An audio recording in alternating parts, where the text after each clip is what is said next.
जगन्नाथ मंदिर का पौराणिक इतिहास कथा। माना जाता है कि भगवान विष्णु जब चारों धामों पर बसे अपने धामों की यात्रा पर जाते हैं तो हिमालय की ऊंची चोटियों पर बने अपने धाम बद्रीनाथ में स्नान करते हैं। पश्चिम में गुजरात के द्वारिका में वस्त्र पहनते हैं, पुरी में भोजन करते हैं और दक्षिण में रामेश्वरम में विश्राम करते हैं। द्वापर के बाद भगवान कृष्ण पुरी में निवास करने लगे और बन गए जग के नाथ अर्थात जगन्नाथ। पुरी के जगन्नाथ धाम 4 धामों में से एक है। यहाँ भगवान जगन्नाथ बड़े भाई बलभद्र और बहन सुभद्रा के साथ विराजते हैं। हिंदुओं के प्राचीन और पवित्र 7 नगरियों में पुरी उड़ीसा राज्य के समुद्री तट पर बसा है। जगन्नाथ मंदिर विष्णु के 8वें अवतार श्री कृष्ण को समर्पित है। भारत के पूर्व में बंगाल की खाड़ी के पूर्वी छोर पर बसी पवित्र नगरी पुरी उड़ीसा की राजधानी भुवनेश्वर से थोड़ी दूरी पर है। आज का उड़ीसा प्राचीन काल में उत्कल प्रदेश के नाम से जाना जाता था।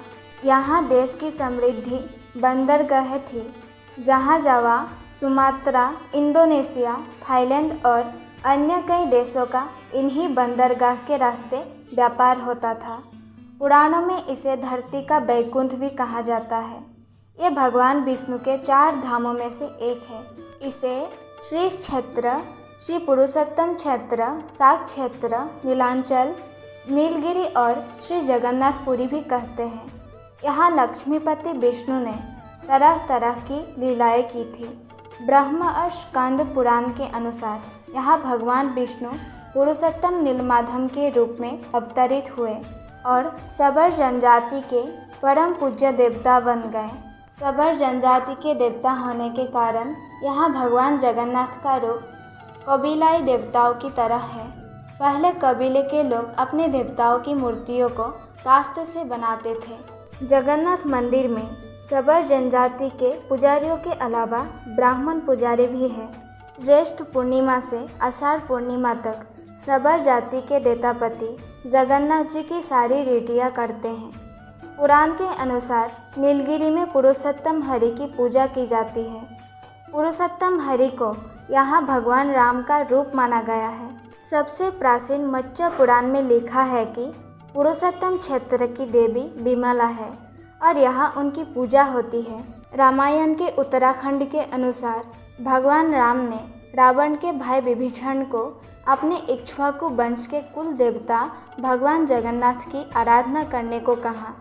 आज भी पुरी के श्री मंदिर में विभीषण बंडापना की परंपरा कायम है। स्कंद पुराण में पुरी धाम का भौगोलिक वर्णन मिलता है। स्कंद पुराण के अनुसार पुरी एक दक्षिणवर्ती शंख की तरह है और ये 5 कोस यानी 16 किलोमीटर क्षेत्र में फैला है।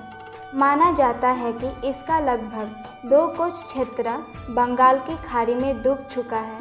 इसका उदर है समुद्र की सुनहरी रेत, जिसे महोदधि का पवित्र जल धोता रहता है। सिर वाला क्षेत्र पश्चिम दिशा में है, जिसकी रक्षा महादेव करते हैं। शंख के दूसरे घेरे में शिव का दूसरा रूप ब्रह्म कपाल मोचन विराजमान है। माना जाता है कि भगवान ब्रह्मा का एक सिर महादेव की हथेली से चिपक गया था और वो यहीं आकर गिरा था। तभी से यहाँ पर महादेव की ब्रह्म रूप में पूजा करते हैं। शंख के तीसरे वृत्त में माँ विमला और नाभि स्थल में भगवान जगन्नाथ रथ सिंहासन पर विराजमान है। मंदिर का इतिहास। इस मंदिर का सबसे पहला प्रमाण महाभारत के वन पर्व में मिलता है।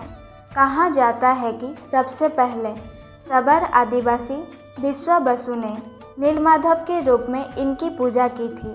आज भी पुरी के मंदिरों में कई सेवक हैं जिन्हें देवतापति के नाम से जाना जाता है। राजा इंद्रदयुम ने बनवाया था यह मंदिर। राजा इंद्रदयुम मालवा का राजा था, जिनके पिता का नाम भारत और माता सुमति था।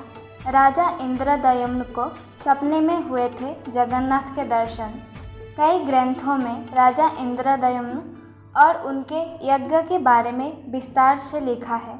उन्होंने यहाँ कई विशाल यज्ञ किए और एक सरोवर बनवाया।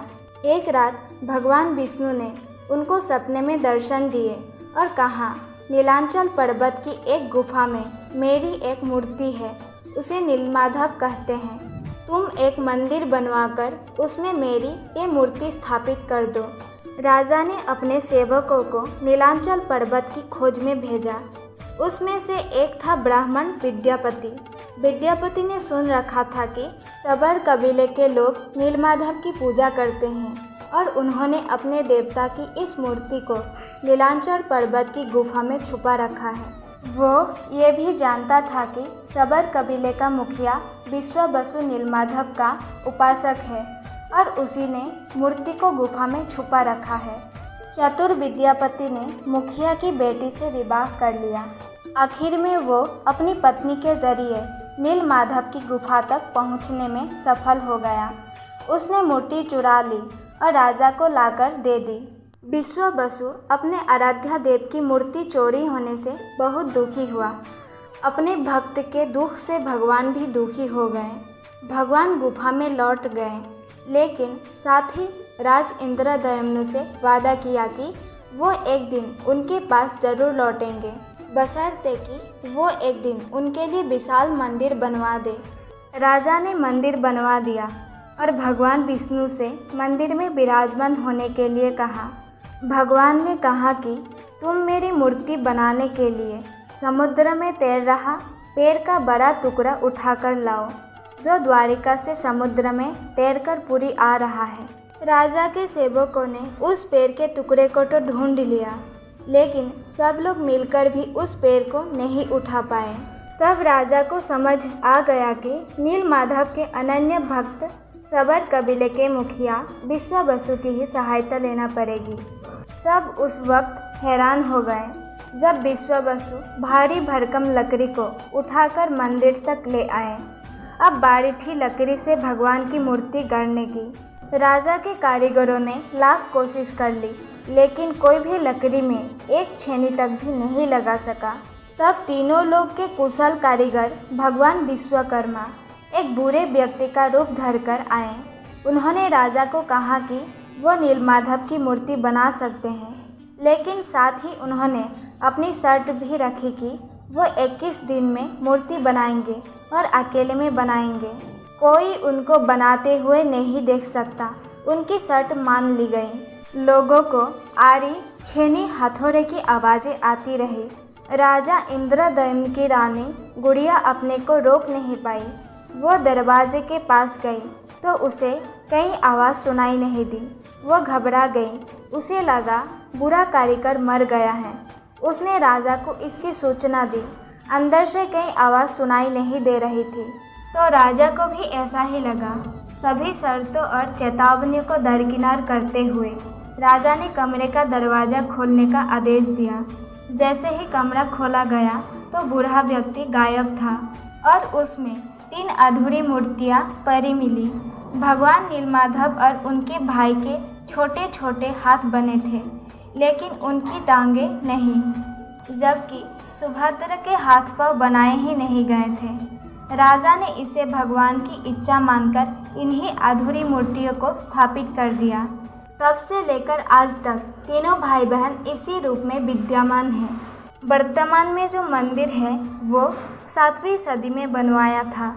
हालांकि इस मंदिर का निर्माण ईसा पूर्व 2 में भी हुआ था। यहाँ स्थित मंदिर 3 बार टूट चुका है। 1174 ईस्वी में ओडिशा शासक अनंग भीमदेव ने इसका जीर्णोद्धार करवाया था। मुख्य मंदिर के आसपास लगभग 30 छोटे बड़े मंदिर स्थापित हैं। दोस्तों, आप लोगों को जगन्नाथ मंदिर के बारे में जानकर कैसा लगा, हमें कमेंट करके ज़रूर बताएं। धन्यवाद।